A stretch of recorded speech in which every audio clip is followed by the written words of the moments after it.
Magandang araw mga bata! Ako po ang inyong lingkod, Teacher Mary Ann, ang inyong magiging gabay sa pag-aaral sa mga oras na ito.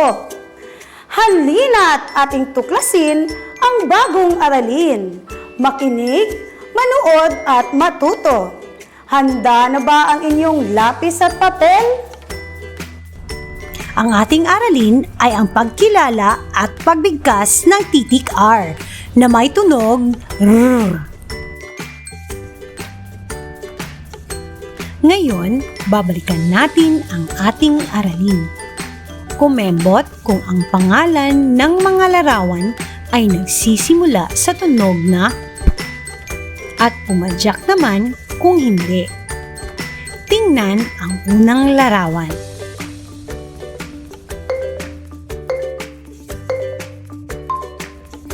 Magaling! Kembot. Ang unang larawan ay payong. Ang payong ay nagsisimula sa tunog na pangalawang larawan.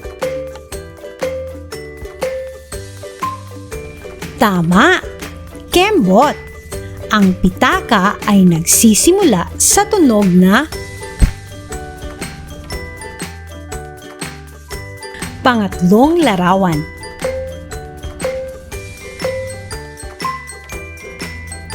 Mahusay! Padyak!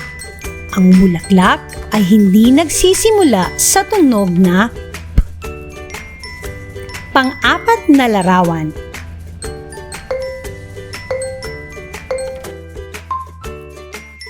Magaling! Kembot! Ang palaka ay nagsisimula sa tunog na pang-limang larawan.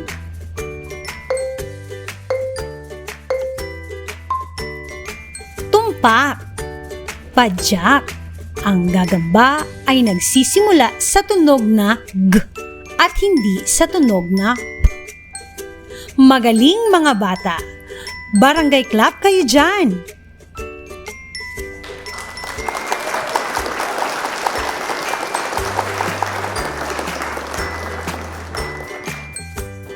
Naranasan na ba ninyong makakita na isang bagay na hindi sa inyo? Ano ang inyong ginawa? Tungkol saan kaya ang ating kwento? Habang ako ay nagkukwento, makinig kayong mabuti. Huwag makipag-usap sa katabi. Maasahan ko ba yan mga bata? Ang pamagat ng ating kwento ay Relo ni Rosa na isinulat ng inyong lingkod. Isang umaga, naglalakad si Ramon papuntang silid-aralan. May nakita siyang isang relo sa daan. Pinulot ni Ramon ang relo. Napansin niyang parang may hinahanap si Rosa. Nilapitan niya si Rosa at tinanong kung ano ang hinahanap niya. Sinabi ni Rosa na nawawala ang kanyang relo. Dali-dali namang ibinigay ni Ramon ang relo kay Rosa. Nagpasalamat si Rosa sa katapatan ni Ramon.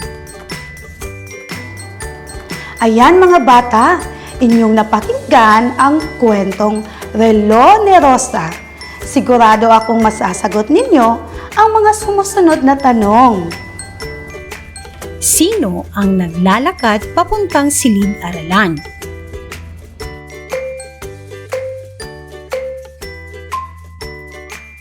Tama! Si Ramon ang naglalakad papuntang silid-aralan. Ano ang nakita ni Ramon?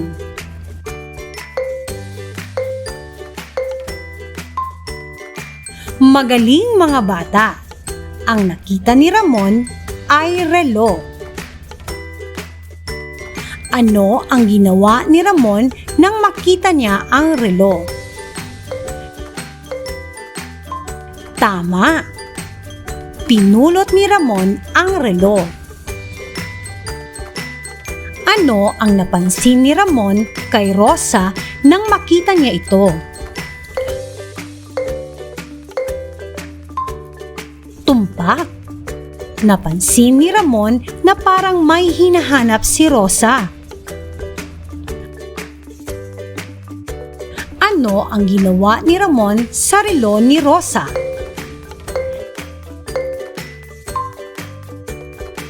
Tama, ibinalik niya ang relo kay Rosa. Kung ikaw si Ramon, ano ang gagawin mo sa relo?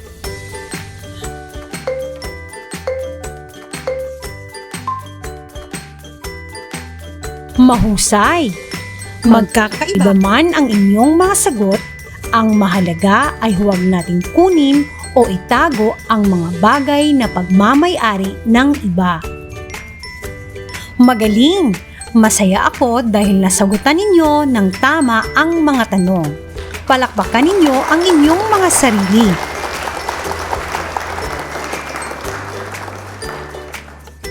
Ngayon naman mga bata, kilalanin nating mabuti ang titik R. Ito ang titik R.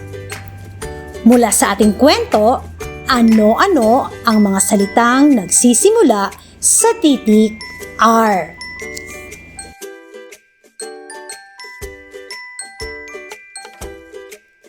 Tama, Ramon. Ang pangalang Ramon ay nagsisimula sa titik R. Ano ang tunog ng titik R? Pakinggan ninyo ako. Ito ay may tunog na R. Sabayan ninyo ako. R. Ulitin natin ng 3 beses. R. R. R. Ngayon ay kayo na lang.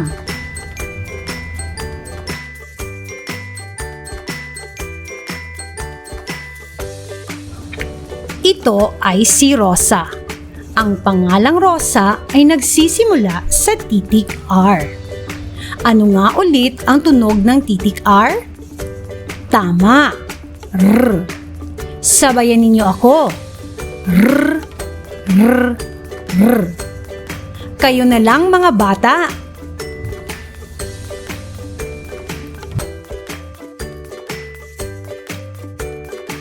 Ito ay relo. Ang salitang relo ay nagsisimula sa titik R na may tunog na R. Sabayan ninyo ako. R, R, R.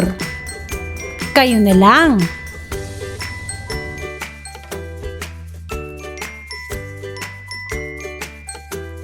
Ito ang iba pang mga larawang nagsisimula sa titik R na may tunog na R. Ito ay radyo. Sabayan ninyo ako. Radyo. Ano ulit ang pangalan ng larawan?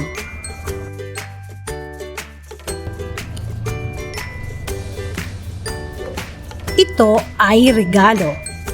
Ang regalo ay nagsisimula sa R. Ulitin natin. Regalo. Kayo na lang mga bata. Ano ulit ito?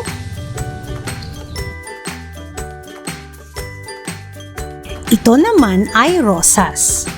Basahin natin. Rosas. Kayo na lang. Ito ay regadera. Ulitin natin. Regadera. Kayo na lang. Ito naman ay raketa. Ulitin natin. Raketa. Ano ulit ito? Ito ay robot. Ulitin natin. Robot. Kayo na lang mga bata.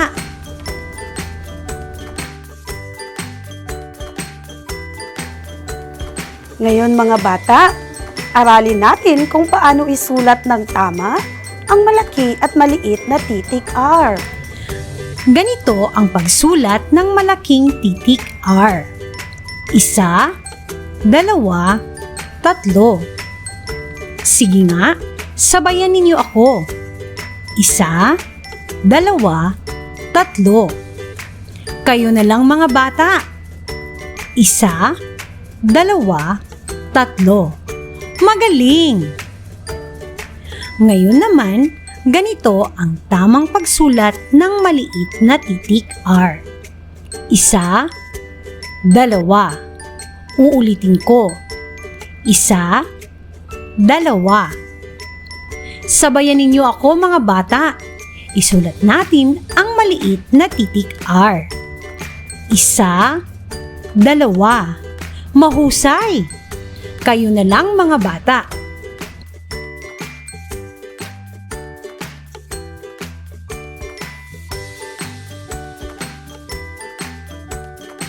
Magaling! Sa puntong ito, babasahin natin ang mga salitang nagsisimula sa tunog na R. Ako muna ang magbabasa. Ramon, Rita, Rosa, Rosas, Raketa, Relo. Ngayon naman ay sasabayan ninyo ako sa pagbigkas. Ramon, Rita, Rosa, Rosas, Raketa, Relo. Kayo na lang mga bata.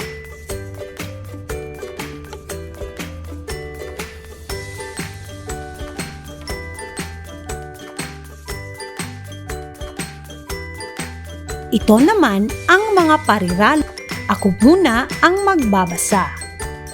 Ang rosas. Si Aling Rosa, ang raketa. Binigyan ng laruang robot. Sabayan ninyo ako. Ang rosas. Si Aling Rosa, ang raketa. Binigyan ng laruang robot. Kayo na lang mga bata.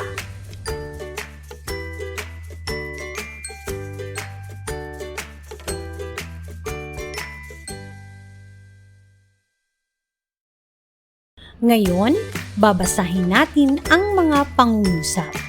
Ako muna. Maraming magagandang rosas sa bahay ni Aling Rosa. Ginagamit ni Ramon ang raketa sa paglalaro ng bola. Ngayon, sabayan ninyo ako. Maraming magagandang rosas sa bahay ni Aling Rosa. Ginagamit ni Ramon ang raketa sa paglalaro ng bola. Kayo na lang.